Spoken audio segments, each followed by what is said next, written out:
All right, welcome to Halitics. I'm Hal Ginsberg. So glad to be talking today. It is Friday, free for all day, of course, and hope that you'll take advantage of that and call me. But they're all free. You can always call in, and it was great talking to Carl on Wednesday when he called in from Monterey. Great to catch up with a friend of the show, Carl. I hope you enjoyed yesterday's program. I actually had recorded it Wednesday night with Carlos, and I love talking to Carlos because, again, and I've said this many times, we're kind of, kindred spirits on politics. We rarely disagree. There were a few areas where we didn't see eye to eye, but those are few and far between. And that's nice for me because there are so many people that I don't agree with, that I have very strong disagreements with, even people who I think would say that they are progressive, who would claim to be on the left, just as I believe I am. But we may have similar goals in certain points and certainly want the same, maybe, vision. We have the same vision for America, but how we get there may be completely different. And so it's nice when I get to talk to Carl, somebody who seems to see things pretty much the same way I do. So I really, really, really appreciate that. One area where it seems hard to get people to share my view, not everyone, of course, doesn't see Israel as a genocidal state. There are people who recognize just how evil Israel is, but, its actions, right? I mean, what they're doing is crime of the millennium to date. I don't know that there's ever, I don't know, our invasion of Iraq, what the W. Bush administration did, and the destruction of the Middle East that continues. I mean, you could certainly look at what Israel and the United States are doing now in Gaza as part and parcel of a war on Islam, a war on, I guess, a group of countries that haven't, and in some ways they have, but a group of countries that in many ways have rejected Western hegemony. Now, that's not the case for Saudi Arabia,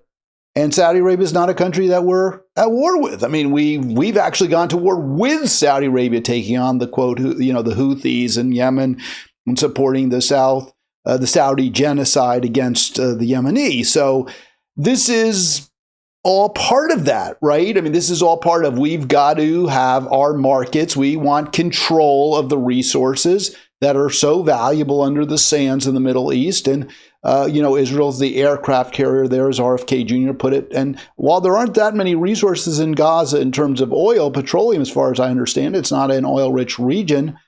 What it is valuable real estate, as Trump has pointed out, right there in the Mediterranean. Then we got a bunch of 2.5 million poor people there who we've mistreated, abused. The West has, Israel has. Starting, centuries ago, going back, if you want, to the Crusades, if not before. So there's a continuum.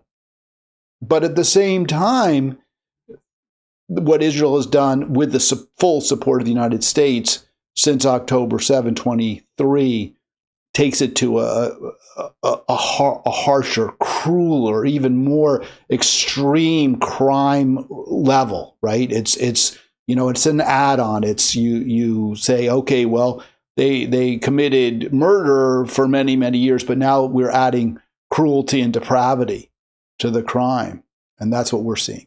But it's hard to get people to see that, and certainly in Congress, with all that AIPAC money floating around, Democrats and Republicans are not going to say no to Israel, no matter how cruel, no matter how depraved their actions are. And now we see from the World Food Program there's no more food, right? I mean, Israel is starving the 2+ million people who probably are still alive after they've killed maybe a couple 100,000. That's what's going on. And your Democratic, just like your Republican Congress members, will not say no. They will not say stop. I was down on the Hill yesterday with Code Pink, and I stopped in to one of my senators, U.S. Senator also Brooks' office. She told, and I don't have the video here, but I met the activist to whom she said this at a town hall. Yeah, I said when I campaigned I wasn't going to cut Israel off. It didn't matter what Israel was going to do. I was always going to vote for aid for Israel, for supplies for Israel, for military equipment for Israel. I was always going to do that. I'm paraphrasing. That's not exactly what she said. I don't have the clip here. But she said, I said when I campaigned for senator, I was going to support Israel, and that's what I'm doing. So don't quote me statistics. Don't tell me about how many dead children there are. Don't tell me about all the bombs that are killing people. I said I was going to support that. That's what I'm going to do. So that's your Democratic Maryland senator. My fellow Wesleyan University graduate, I think he's a year or two, maybe 2 years, 3 years younger, I'm not really sure, Michael Bennett from Colorado. He was at a town hall, and again, I don't have that clip either. Maybe I should. I probably should, but I don't. But I was listening to this. He was at a town hall, and he said in response to a question, the question was, well, I don't understand. Why don't you support the Sanders Amendment, which would say no more aid to Israel, as long as they keep using the bombs that we're furnishing them to kill children? They've killed thousands and thousands and thousands of children. Why are you voting for that? Why are you supporting that? And he hemmed and he hawed, well, we have a different take on the start of the war. And the woman would have none of it, Julie. What does that even have to do with it? Even if you accept the Zionist talking point, the ADL talk, what is it? The ADL, but the lobby, the AIPAC talking point, the Netanyahu talking point, that, oh, it's all because of what happened on October 7. It's all because Hamas just committed mass slaughter. Even if you somehow accept that statement as though that somehow catalyzed all of this, instead of it's a pretext to continue the crimes of Israel, even if you accept that AIPAC talking point, it still doesn't make it okay.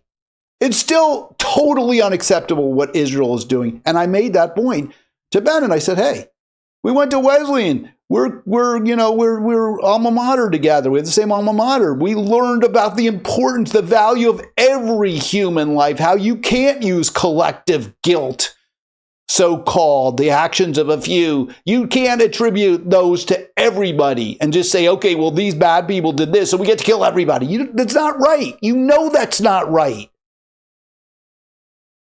But it's not going to change anything, but you got to do what you got to do. You got to try.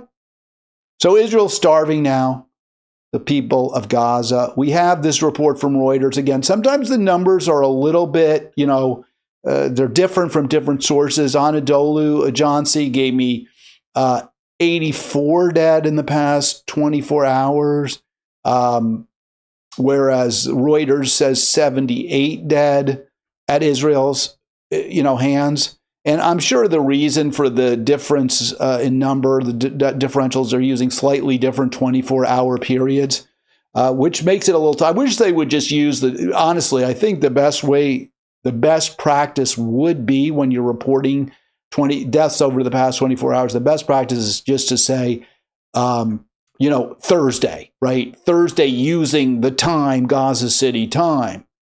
So from midnight to midnight, but they don't do it that way, and it's very confusing. So here, April 25, whatever it is, we know that Israel's committing mass murder. It's committing genocide. So at least 78 people dead in the past 24 hours. Anadolu Ajansi from Turkey, they used 84. I used the number from Anadolu Ajansi to come up with a minimum, and I know Al Jazeera, which is very reliable, is saying well over 60,000 dead. Doctors Without Borders, Doctors Against Genocide, various aid groups are saying the numbers in the hundreds of thousands. We have a minimum number of 51,439 identified Gazans killed since October 7, and that's a little, well over about a year and a half ago now, I guess. So that's how long Israel has been just simply committing mass murder.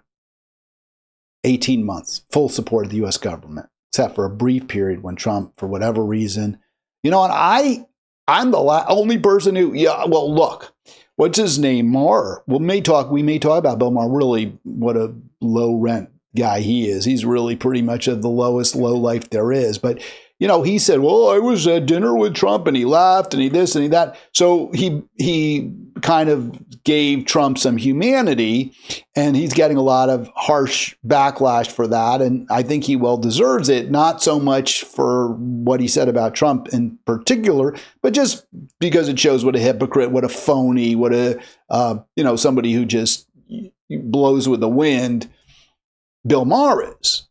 But I think there was maybe, I don't know, when Trump sent Witkoff over there and said, tell Netanyahu, stop killing Palestinians, maybe he really didn't want Palestinians to be killed. I don't know. He certainly doesn't care now. And I think it was a fight, probably he just wasn't prepared to take on his administration, and all the Zionists, whether it's Rubio and, Pam Bondi, I believe, is a big, I may be wrong about that, but I believe she's been a staunch supporter of Israel as well. Now, this was, again, the left totally screwed up there by torpedoing Matt Gaetz' nomination. Matt Gaetz is a low-rent guy, and he's like having sex with a 17-year-old prostitute and all that, and it's all sleazy and icky and yucky. But the policies that he would have pushed would have been better.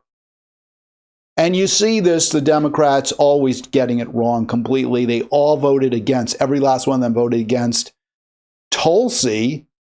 And every one of them voted for Rubio to be the Secretary of State. Every Democrat voted for Marco Rubio, who's been an awful Secretary of State. Whereas every Democrat voted against Tulsi, who reports suggest was a voice of reason and kept Trump from bombing Iraq. Or sorry, not Iraq, Iran. So again, sorry, that was, just confused the two, Iraq, Iran, one letter, but obviously very different countries. I mean, what's going on here with your Democratic Party getting it wrong every time? Well, because they're corrupt, because they're, terrible people too. They're selfish people too. They're greedy people too. And they do the wrong thing. They do the immoral thing. They're not moral. They're not decent. So here you go. From March 18th through April 25 now, Trump and Netanyahu, that's today's date because I don't know exactly when the latest killings that are in the count that we have here of 1,939 Gazans killed in well under a month there. I don't know what's the 30, 60 a day, 70 a day, some 80 a day, some horrible number. Trump and Netanyahu have killed approximately 1,939 Gazans. 139 people Wednesday through Friday, because I'm including through today, and likely over 1,000 children. Almost certainly over 1,000 children. So that's what we're doing. And that's what we need to stop. That's what we need to focus on, I think, first, foremost. That's the greatest crisis we face, even more, I believe, than the climate catastrophe, which is close. But the acuteness, right, the sharpness of the genocide that we're focused on, our resources are being used deliberately to target vulnerable people, poor people, to kill them. People who did nothing to hurt us, have posed no threat whatsoever to us. That has to take precedence even over this obviously, very well-formed, fully baked threat that every day the evidence of it becomes even more clear to all of humanity. And the biodiversity, the climate catastrophe that we're responsible for. All right, 240-242-5646. I would love to talk to you. If you got a chance, please do call in. So Robert Reich, I give him a lot of crap. I don't think a lot of this guy, really. I mean, he's obviously very smart. He's a professor at Cal. He was in the Clinton administration. He was a voice from the left. He was a voice for workers in the Clinton administration, but not a loud enough voice. He would shut up when he was told by people like Skeletor there, James Carville, piece of garbage he is, Robert Rubin, the Treasury Secretary, when they said, hey, shut up with the worker talk. We don't want to hear about it. Stop bad-mouthing the free trade deals, the NAFTA. Stop it. Stop it, Reich, or we'll kick you out. We'll get rid of you. We're ultimately about the people who put Bill in the White House, and those are the mega donors. Those are the deep pockets. And those are the people who are going to make him a centimillionaire when he and Hillary leave office. So we don't want to hear all this stuff about labor unions being shunted aside and how, the giant sucking sound that Perot is talking about. We don't want to hear about that from you. And instead of Robert Reich saying, okay, fine, you want a war, you're going to get it. And I know I don't have the platform and I don't have the bullhorn, I don't have the billions like you do, but I don't care. I'm going to say the truth. Instead, Robert Reich shut up, was a good soldier, and continually, he would squeak a little bit now and then, but in the end, he would fall back in line and support Democrats and tell us, he was a Bernie supporter in 2016, but once the establishment and the Democratic electorate, primary voters, decided they preferred Hillary, okay, well, it's fine. Hillary's great. She'll be a great president, too. I mean, this is somebody who was one of the worst people who could have run for office. Somebody who, went down to Haiti, went into a basically a slave shop in Haiti to just observe all the black women, with their heads down, doing their needlepoint for 29 cents an hour, and who was down there to make sure they weren't going to get paid more than 29 cents an hour. That's the woman who Robert Reich said would be a great president. So obviously, he's not on your side. Obviously, he is, his morality is very fluid. It's flexible, depending on who he's criticizing. So I get this. And there are people who, on the left love Robert. Oh, he's Robert Reich. Oh, he's so great. He's this, he's that. So I wanted to just show you what he posted because I was so interested. Because he's telling us all, like we all care. I'm not going to teach any more classes. Okay. Well, I mean, if I was at Cal, I probably would have taken your class and I would have asked, raised my hand a lot and stood up and asked you questions. Basically, not because I would have disagreed with what you were saying, but I would want to point out how you don't live your precepts. You don't live the way you say people should live. And I was so fascinated by this.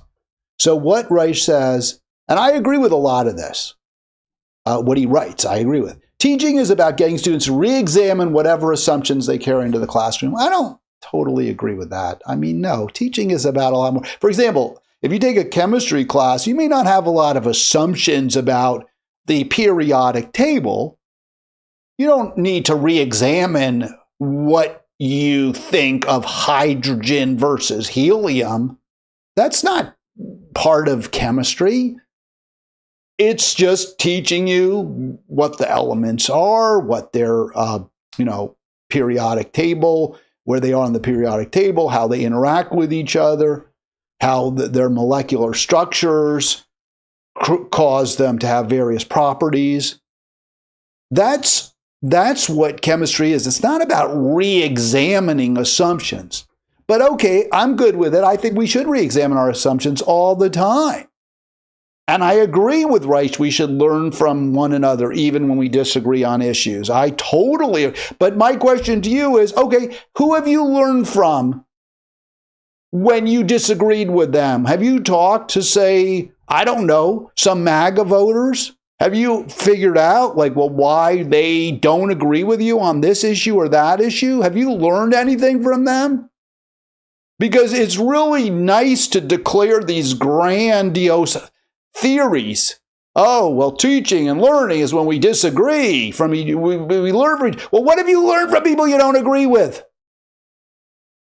Have you learned that maybe the Democratic Party is a big reason that we're where we are right now? Because I don't ever hear you say that, or very rarely, and not with nearly the amount of vehemence that you use to condemn Trump and his ilk and his minions.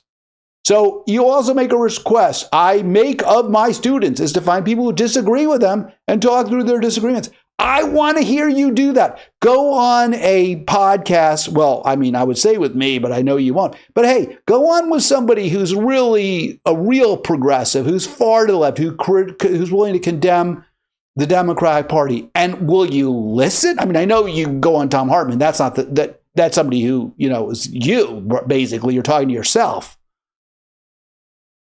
I'm asking you to talk to somebody who's really a progressive, who's really far to the left, who recognizes the Democratic Party as a billionaire's party, who condemns unequivocally their support for Israel and for endless war with Russia. Are you going to talk to them? Are you going to talk through those disagreements? Are you going to listen to what they have to say?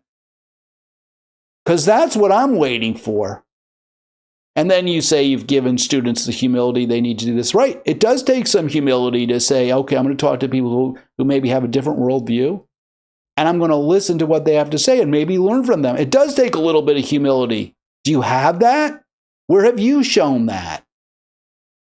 And since I'm all about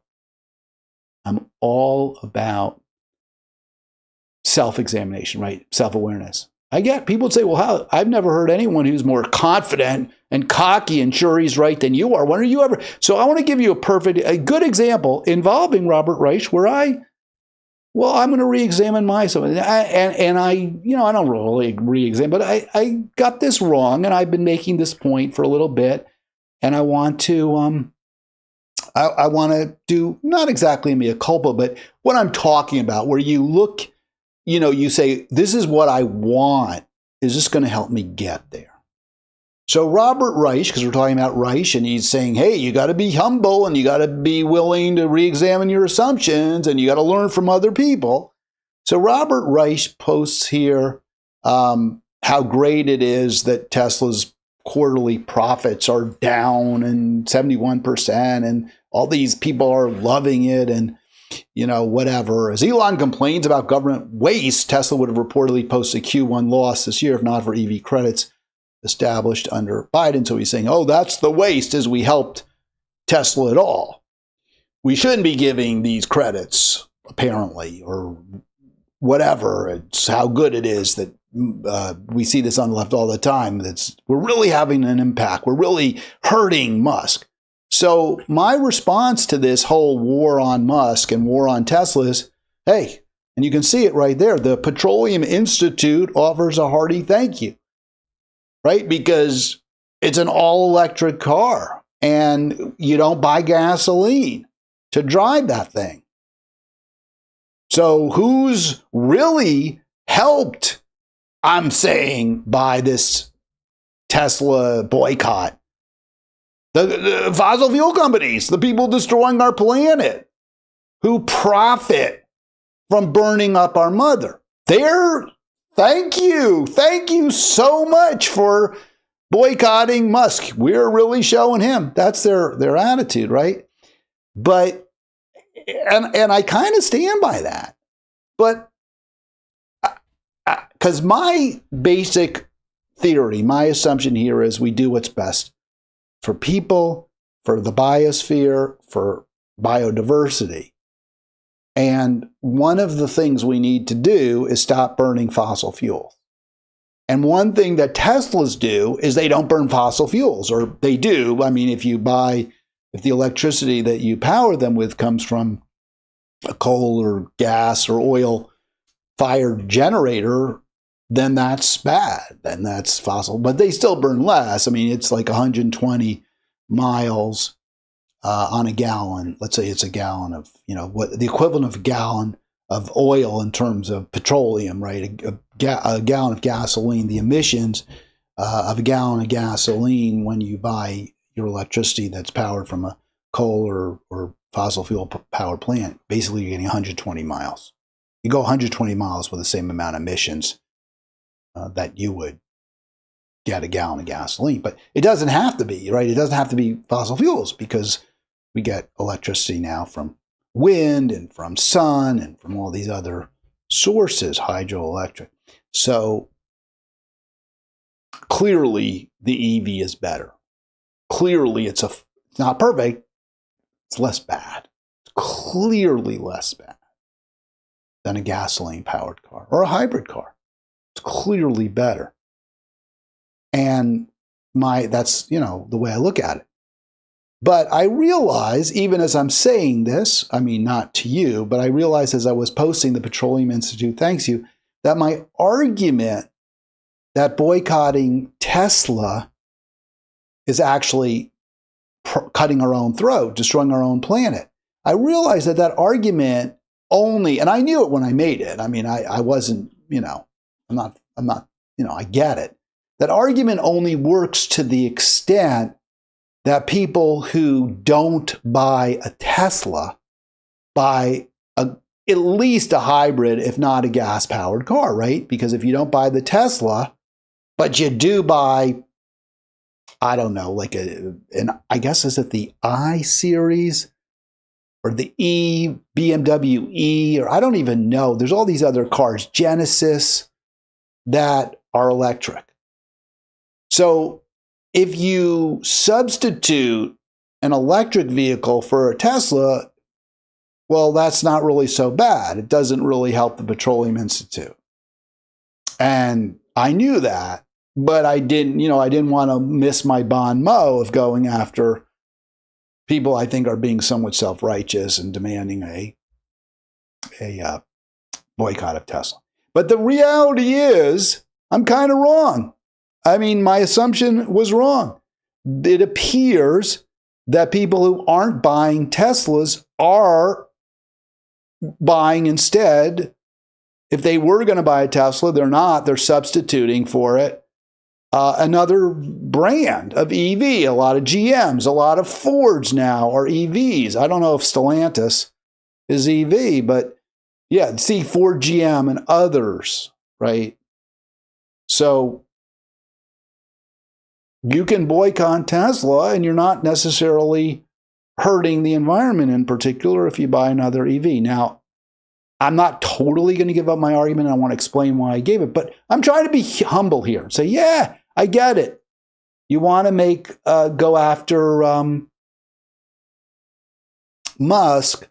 I'm saying, hey, let's think about this. Is this really in our best interest? It's like, oh, we want to get a scalp. We want to get a Trump scalp, so we'll go after Matt Gaetz. But in the end, is this really going to hurt us? And I guess the answer is, when it came to Matt Gaetz, it absolutely hurt us because we got Pam Bondi, who's a lot worse. But when it came to when it comes to Tesla, yeah, you can buy another EV or no car at all, and we're no worse off. All right, I think we got Ari. If I can recognize that number, how you doing today? I'm doing good, Hal. You got a great memory for numbers. Well, I mean, I don't get that many calls, and the 503, well, I don't want to give out any number, but yeah, the number looked familiar, so I assumed it was you. I just wanted to say that, first off, you're incredible with what you're doing about not just the environmental issues, the DNC, and the pseudo, what do you call them, the pseudo-progressives, or I forgot the term you use, Faux-gressive. I'm learning. So you're one of my mentors, I have to tell you, and I applaud you for the pro-Palestine issues. I'm thinking that it's gotten so complex with our system, with the money. I think you will agree that money plays a huge role. And how do you turn this boat around, where money has such a strong influence? Not to, I'm thinking of things, of course, like the lobby groups, the AIPAC groups, and others, of course, besides AIPAC. How do you turn this boat around? Other than, what do you think of this, like the DNC, or, cooperating with people that are not necessarily exactly like-minded, whether they're Republicans, the Green Party, people who may disagree, but they're coming together with something similar or common grounds, like being the anti-war party, still securing a good defense for the nation, but we're going to be the anti-war party. That's always an issue in the campaigns for the elections that they're running, that they're always saying we're against war, and then they go in there, and there they go, and the whole country rallies behind the war. They were anti-war, and then they voted somebody who was anti-war. And, something that will coalesce, something that will bring these parties like the Greens and They can say no more wars. We want our country to get better, really, for America and for the world, and work with our so-called adversaries, Russia, China, who seem to be quite willing to have a good conversation with us. That's been proven. So I'm thinking along those lines, especially with organizations like the ones you're involved with, like Code Pink, another one, People's Party, Poor People's Party's campaign. There's got to be a coalescence that stops this big money in our world, and it's ruining, it's poisoning, it's toxic to our governmental system, to our environment, to our future. It's so tough, man. I agree with everything you said. Of course, we do need to unite. And I agree we should unite on issues. You know, ideology is great if we can, you know, I often boil it down to that idea everyone should have enough and no one has too much. That's what our goal should be. And some have said, well, you're a communist. It's the same as from each according to his need to eat, or ability to each according to his need. Not exactly. I don't see it that way. What I'm saying is we need to greatly reduce wealth and income inequality and make sure everyone at a minimum has enough for a decent life. I think that's actually a pretty human worldview. And I'd love to be with folks who feel that way. But the problem is, as you point out, I mean, we all have different agenda, and they're pro-peace. There's isolationists, the libertarians, I found, are some of the most reliably pro-peace folks that there are. I mean, I disagree with them so vehemently on our obligations to our fellow people, right? We have an absolute duty, I believe, morally, to make sure that people aren't sleeping under bridges or begging in the streets. Exactly. And libertarians don't seem to care about that. They don't care about that. But they do care about war, and they are against it. So you're right. We got to we got to choose our allies, find our battles, and find as many allies as we can. Right. Yeah, Hal, the only other thing I was going to say, there's a momentum right now. You know, you talk about, of course, AOC, Bernie Sanders going around talking. I listened to your talk the other day. And then, you know, this is the time where there can be that momentum where people are tired of war. They're looking at the awfulness of what's going on with our government, you know, government layoffs and all this, and just these tariff things that don't work. You know, it's just a lot of nonsense out there. And this is a good moment for the DNC because obviously they're the only other, you know, on the other side of the scale. You know, they're the ones who have a chance to win big and win, but, you know, address these issues and maybe tell people very candidly, very honestly, this lobby stuff is going to stop. You shouldn't be afraid if you criticize Israel. We have to stop these fallacies of saying, oh, that's anti-Semitic. That's false. We need education. They need to go out there and be the advocates and stop the nonsense and stop the lies and get the money out. There seems to be a big obstacle, I know, but if only I'm being like John Lennon, you know, the dreamer type. That if only. It would be lovely if that were the DNC, but I just think it's not.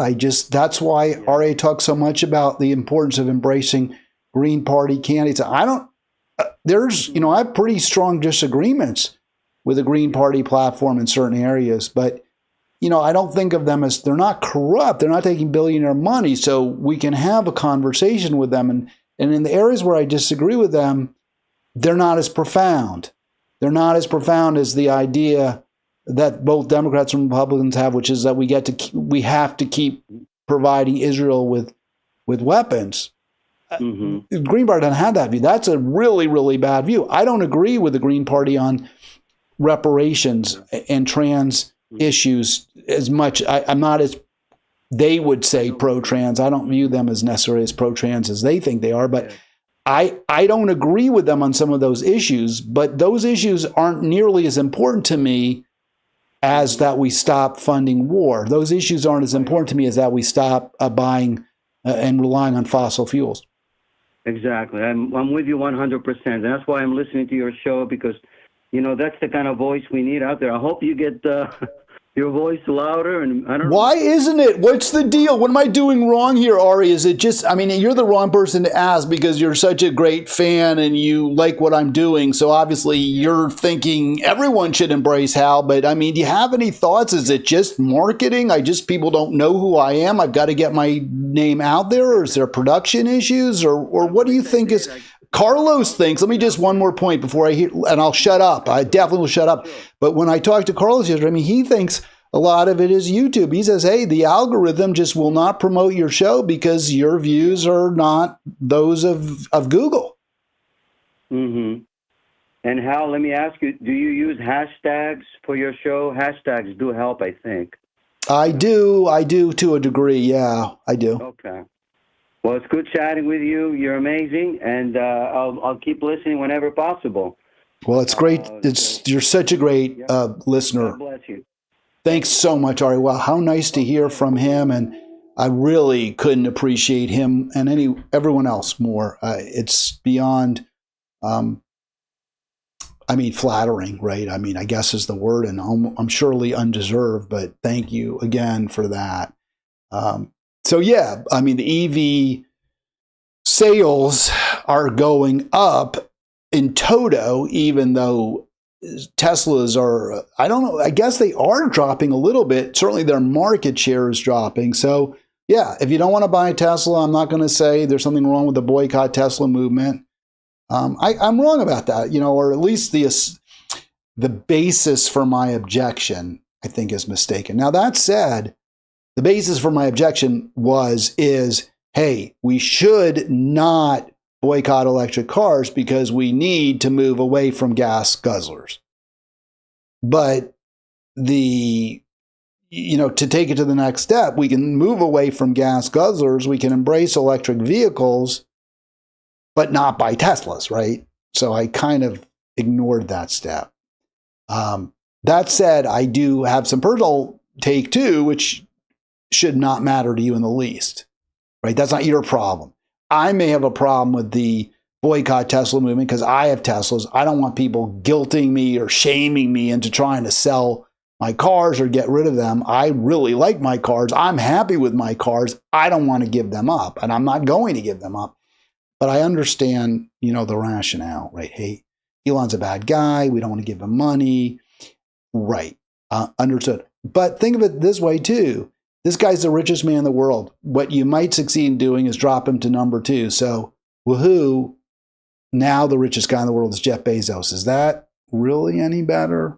Probably not.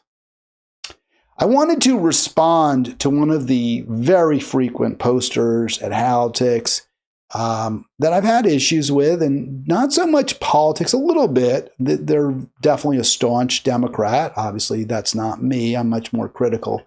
But this is more about how we debate, how we discuss issues rather than the issue itself.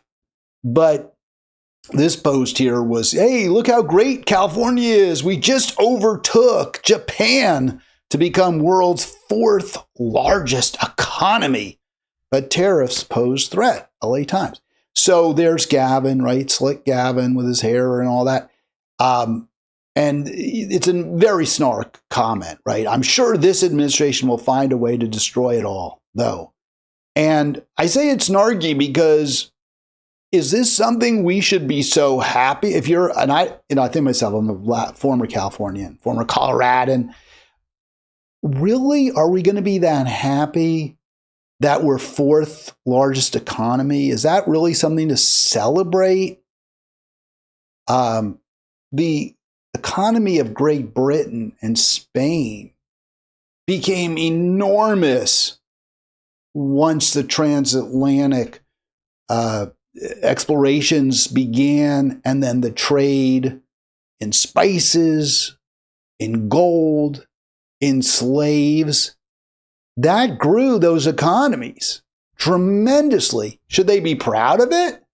Should they be like, oh, this is really great. Look at how good things are. We've got all this GDP growth. And certainly it made some people really, really rich. I'm not sure that it did much to eliminate poverty. It was more the labor movement. Studied a little bit of this in college, but it's been 40 years. Yeah, more than 40 years. I studied a little bit of this in college, and it was more, there was a tremendous amount of wealth that went into Western Europe because of the transatlantic trade, mainly slave, but in other areas as well. And that wealth almost went completely to the top, to the king and the kings and queen and their, hangers-on and advisors and a few entrepreneurs. And it wasn't just transatlantic, also India exploiting the colonialism was very profitable. But it didn't trickle down. It wasn't until, again, the labor movement of the 19th century, the poverty was just unbearably cruel in London. Just read your Dickens during the Industrial Revolution. It wasn't until there was, democracy movements and demands from labor working people that were finally heard, often after rebellion, violent revolts, strikes, that led to a better living standard for many people. So it's not how big your economy is necessarily at all. It's how the income and wealth is distributed, and it's how you make your money. So I don't necessarily, if you're just making all your wealth from drilling oil, does that really mean your country, your world is a better place? The idea that we should be proud, or if you're in California, you should say, oh, this is a great thing. We've just overtaken Japan in terms of the size of the economy. I'm not seeing that as some great accomplishment, but I do find it very surprising. I mean, Japan's like over 100 million people, and Japan is, without question, a very developed first world country. So for California to surpass Japan, that tells you, I think, a couple things. It tells you certainly that the Japanese economy has not been growing. It's been really struggling for decades now. That's one thing. And the other thing it tells you is that Silicon Valley, maybe Hollywood, although I don't think entertainment industry more generally, so gaming, music, what have you, are big. I mean, they're really big. That's what it tells you. But it doesn't tell me how great the California economy is or how great things are in California. It just says there's a lot of wealth that's generated there. Don't forget, by the way, yeah, there it is. Just one more time, give that at California. And I'm going to address this in a little bit further detail. Tariffs pose threat. So this is sort of an anti-tariff message. By the way, don't forget, let me just quickly, don't forget, click like, click subscribe. There's your subscribe button. And I'll put my like button up too for you if I can. There it is. So please do click like as well. And do call like Ari did. It was so nice to hear from him. Great to hear from Carl the other day as well. The question of what do we make of a growing economy or a huge, right? California's enormous economy. And the poster there clearly says, well, it's really good. Trump's going to mess it up. And my response was this, and I posted this, and then we'll get into the back and forth. I want to do that. But I just wanted to make this point why I'm really skeptical that this is something to be all excited about, is a giant economy where a state of, probably under 40 million now has a bigger economy than one of the wealthiest and a very much greater country in terms of population size, Japan. Is that something to be, is that a metric that we should look to? And I think it is a relevant metric. It's not like we should ignore it. It matters. But again, if we have all that wealth, if California's generating all that wealth, what is happening with it? And so my response was interesting. You could obviously conflate size with quality, right? Last I checked, California leads the nation in total number of homeless by a wide margin and is 6th per capita.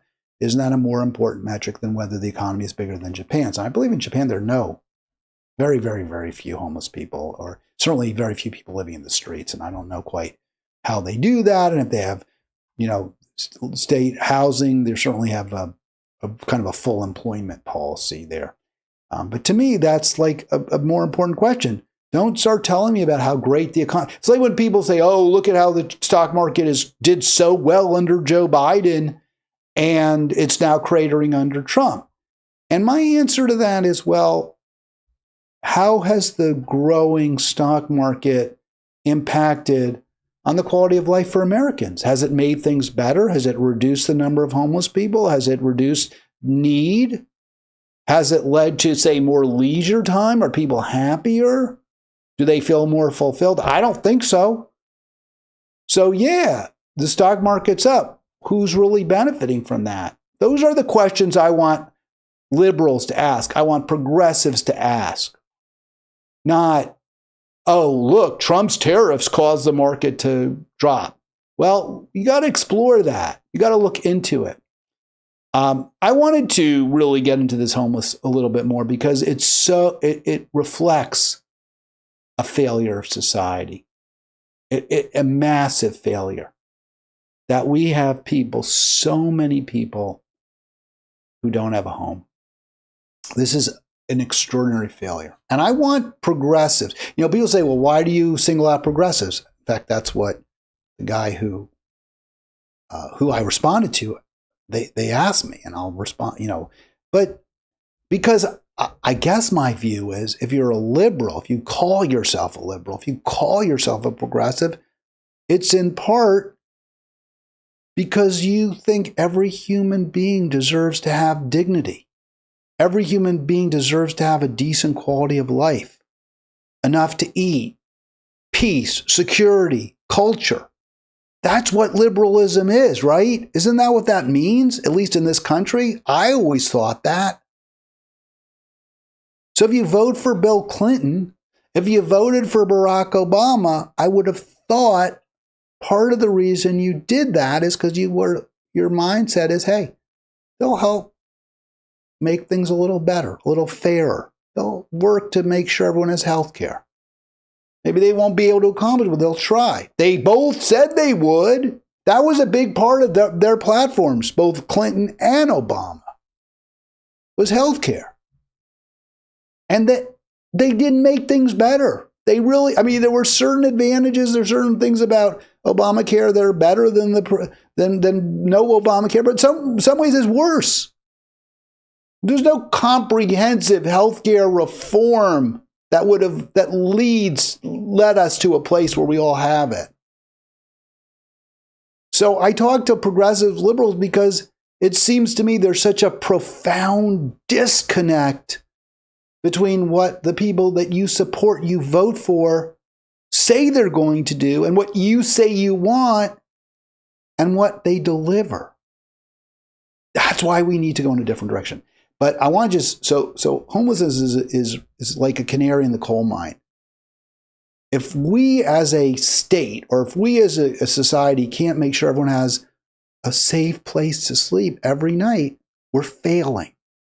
We're failing.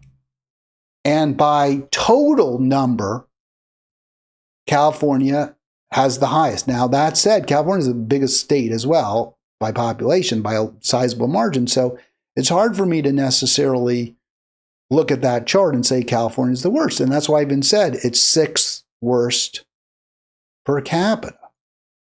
It's not the worst. New York may have a higher percentage of homeless people. I think Vermont, surprisingly enough, the last survey actually concluded Vermont had the highest per capita rate of homelessness.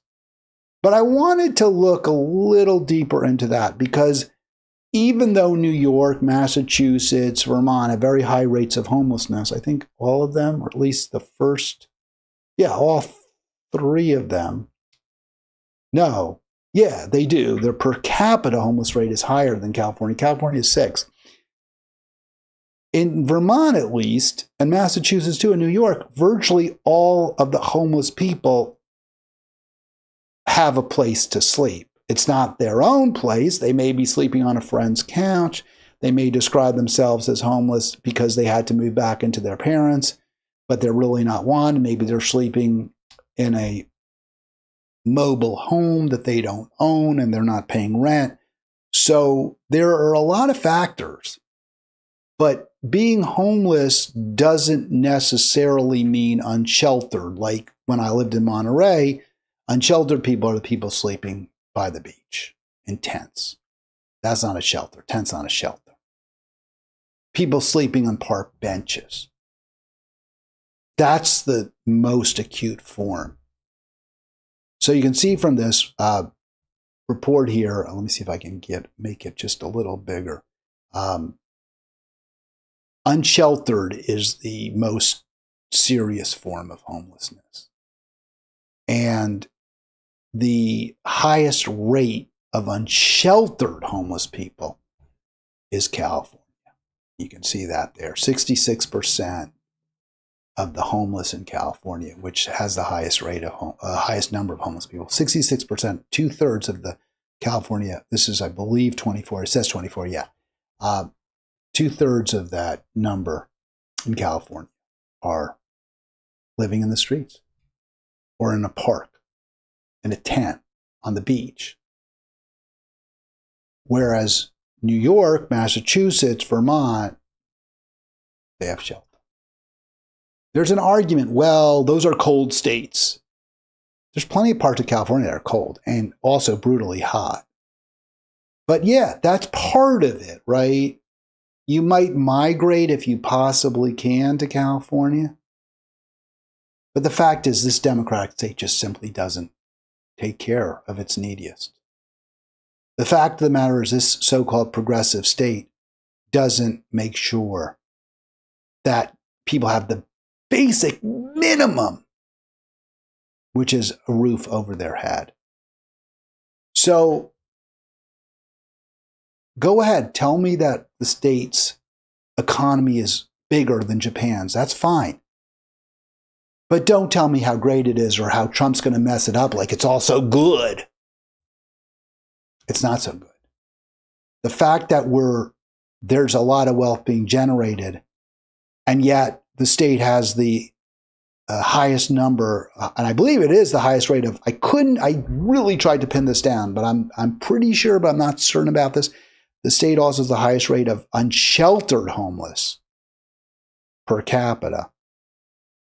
That's a failing.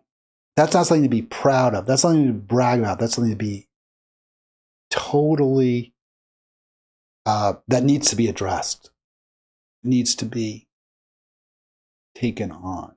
And that's not happening. So just to wrap it up, the question was, why do you single me out? Why do you comment on my posts? Why do you write things like, you conflate size and quality, right? Size of the economy with quality of the economy. You don't do that with other people. You don't do that with the conservatives when they post silly things. Well, sometimes I do. I mean, that's not completely true, but I also do think I demand a little bit more from progressives sometimes. I expect a little more. And just not regurgitating a load of crap. Not just telling us how great things are under Democrats when they most certainly aren't, or telling us, some kind of selling us a bill of goods. And this guy does that, right? And it's a free-for-all, so I go back and I'm going to talk, about stories I addressed earlier in the week. I mentioned this with Carlos, that Kyle Kulinski said, I think it was, I have outstanding news or tremendous news. I can't remember what word he used, because David Hogg, the vice chair of the DNC, has announced he's going to spend $20 million to defeat do-nothing old Democrats. That's it's tremendous news. And this is a guy with this enormous platform, 229,000 views. And he sells you a load of crap. It's just a new Democrat who's the same as the old. It's not enforcing because what we do need in the Democratic Party actually are litmus tests, are some forms of ideological purity, not on identity issues, not on even on abortion, What we need it is on economic justice issues and war and peace issues. So yeah, you don't support an arms embargo to Israel. You don't support that.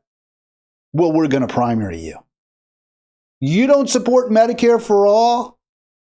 We're going to primary you.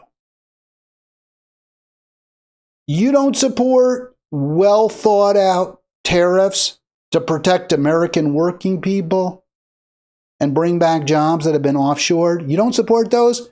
We're going to primary you. And we're going to amplify those issues. That's what the Democratic Party needs. That's not what David Hogg's talking about. He didn't say one word about policy. He just cares about if you're speaking out against Trump. That's not getting us where we need to go. That's not helping. It's not even helping us. And here's what, in fact, it hurts because it means we're fighting the wrong battles. We're not fighting based on policy, which is what we need to fight based on. So Fox News reports that the Democratic Party is very, surprise, very, who said that? Surprise? Oh, Gomer Pyle. Very upset. And David Hogg got an ultimatum. This isn't from James Carville. This is from his boss, Ken Martin, I guess. Is he really his boss? I don't know, the chair. Stay neutral or step down. We're not going to tolerate it. You don't get to point to certain Democrats and say they're not good enough. And, that's fine. I mean, that's their attitude. But my answer to you, my answer to that is don't vote Democratic. If they're not going to demand that their candidates and their representatives hew to a certain minimal standard of decency, then don't vote for them. Why should you? If your AOC is going to be giving money and support to Gallego and Kelly in Arizona and telling you how great they are, then don't support her. Don't help her. Don't vote for her. Democrats vice chair gets ultimately stay neutral in primaries or step down from party leadership. I thought this was very interesting because one of the supposedly progressive populist voices in the Democratic Party is Jane Clabb, who is the chair of the Nebraska Democratic Party. They've had a little bit of success too. Remember, Nebraska has a Democratic Congress member, I believe, and they do vote periodically, right? They give one of their electoral votes to the Democrat, the vote in Omaha. So Jane Clabb, who is the president of the Association of State Democratic Chairs, said, I have a deep relationship with David Hogg. I was talking to him, but he better understand. We hope he got the message. You stay neutral. So there's your progressive. There's the populist, the heartland speaking for you. Doesn't matter how many elections we lose in Kansas and Iowa and Wyoming, and even in my state, Nebraska, no matter how bad these Republicans are, we are not going to demand a better Democratic Party, one that can compete. We're not going to do it. Just stay neutral. That's the end of it. And the reason I bring up Jane Clabb is because she is a board member of an organization that I used to work for. I was a staffer at Our Revolution. I talk about it a lot because I learned a lot from doing that. And I learned about how these organizations work. And this organization, which I joined as a volunteer, in large part because I viewed it was, secondary to Bernie's run in 2016. They were independent. I thought of the Democratic Party, that they were going to challenge Democrats consistently. It wasn't just an inside strategy. It was also it wasn't just, we're all Democrats here, but we'd like it if you would be a little bit further to the left. No, I thought it was going to be like, hey, you don't do what we want, we're not going to support you. We're going to vote for, we're not even going to support Democrats at all. That's what I thought going in. And I quickly became disabused of that notion. So there's Jane Klebb. And I think she actually is really for Medicare for All. She's a board member. And so here's her little, guess what do you call it, her little CV there. She's an experienced grassroots organizer. This is all from the Democratic Party's website. So I'm just taking it right from there. I'm not, this isn't my editorializing or, picking and choosing what to share with you. She's an experienced grassroots organizer, author, manager, political strategist, and nonprofit entrepreneur. How nice. And she's a DNC vice chair, who I think also isn't David Hogg. I guess there's several vice chairs. So she read him the Riot Act. Hey, we're friends, David. Don't support any challengers. We're neutral. And who is Jane Klebb beyond her DNC vice chairship and president of the ASDC and the Nebraska state chair? She's also on the board of Our Revolution. So if your hope is that institutions like Our Revolution are going to take on the Democratic Party and challenge Democrats, they do to a degree. But in the end, their role, just no less than James Carville's, is to be loyal players, to support the Democrats, period. So that includes people like Haley Stevens here. Let's get her on. This is from last year, 4th of July. I thought this was really interesting. It's your first 4th. So there's this photo op, and they're at some sort of a 4th of July picnic in Michigan there, which is where Haley Stevens, by the way, primaried a sitting Democrat, right? She took on Carl Levin. She defeated Carl Levin. No one on the Democrat Party seemed to have a problem with that. Not Carl Levin. Carl Levin's son, Andy Levin. No one had a problem with that. First photo op. Yes, oh my gosh, please. Well, thank you so much for your community service. Yeah. Can I ask you a question? Yeah. I was wondering, with all the support of Republicans and people who are anti-choice and people who are working to disrupt our election system. So the mom is saying, hey, we've always supported Republicans, and we've always supported Democrats. We really don't like those anti-choice Republicans. And so I'm a Democrat. Like, I voted for you, I believe, she says that. I'm not certain. This is, by the way, on X from APAC Tracker, and I hope you can read it. I'm going to really blow this up. But this is who the Democratic Party says you have to support, no matter what. That David Hogg's not allowed to help challengers. I'm wondering why you're accepting APAC support. I'm a Jew, and my family lives here in this community. Let me play it, but I'm reading to you as well. I hope you can read this. So we'll see. We'll start from the beginning. With all the support of Republicans and people who are anti-choice and people who are working to disrupt our election systems that APAC is doing right now. So she's saying, hey, APAC is giving money to all these Republicans and people who disrupt our system. They support anti-abortion, pro-gun insurrectionists. That's APAC. I'm wondering why you're accepting their support. I'm a Jew, and my family lives here in this community. Yeah. And I really think that those kinds of candidates are making the Jewish people less safe. She's saying, hey, what APAC is doing is making us less safe.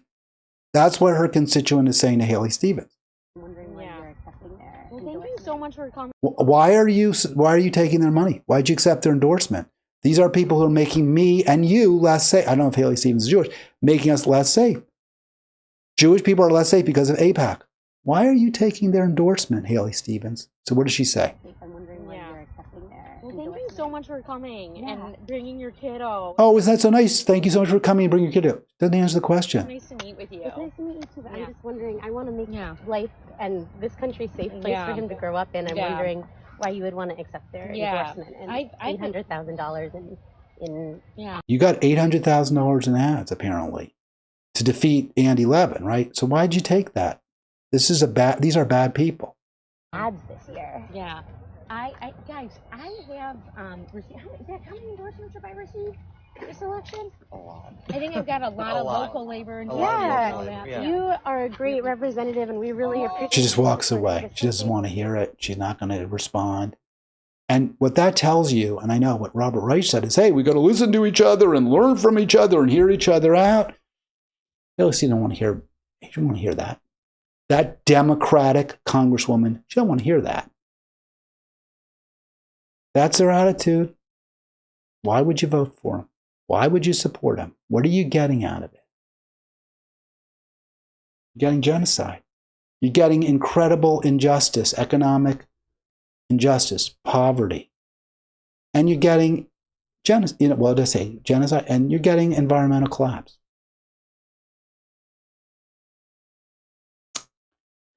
All right, I got some other stories. It's been an hour. I do want to talk about the UK anti-trans ruling. I think I'll save that for Monday. So you all have a great weekend. Always it's a pleasure. Also, maybe we'll get to Bill Maher a little bit. He's getting a little bit of a pushback because he, said some nice stuff about Trump. I think I mentioned Maher earlier. I'll try to get to that on Monday too, because it's Tuesday with Arlen. So we'll have a Monday to talk about some of these other issues and whatever, of course, happens over the weekend as well.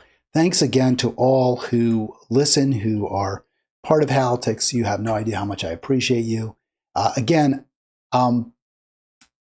Let's figure this out. I mean, that's the whole point, isn't it? We're going to try to make things a little bit better, especially for those who don't have enough. That's why I do this. I think that's why you tune in. Don't forget, check us out also on Facebook. That's a great resource as well. It's been the Free for All. I'll be back Tuesday. No, Monday. I'll be back Monday.